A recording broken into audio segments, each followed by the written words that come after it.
Well, good morning. Good morning, Bob. Thank you.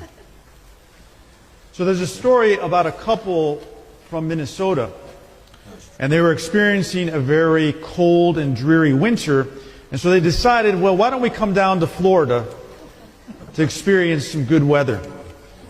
And they said, well, why don't we see if we can stay at the hotel where we honeymooned 20 years earlier? So they made the arrangements. The only little hiccup was the fact that they couldn't get on the same flight.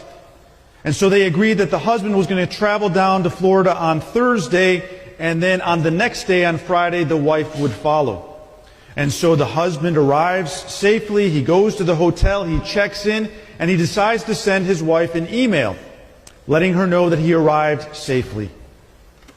Well, he inadvertently made a very small mistake. He left out a letter in her email address. So this email went to somebody else. Now, the recipient of the email was a woman in Houston, Texas, who earlier that morning had buried her husband. What? Her husband was a minister.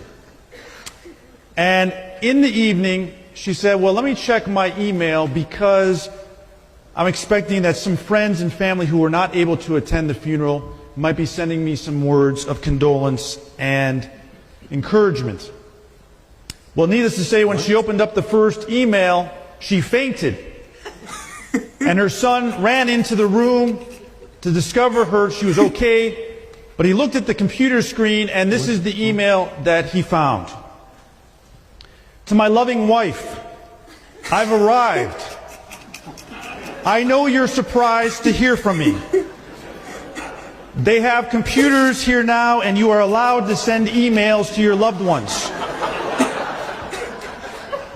I've just arrived and been checked in. I see that everything has been prepared for your arrival tomorrow. Looking forward to seeing you then. Hope your journey is as uneventful as mine was. P.S. It sure is hot down here.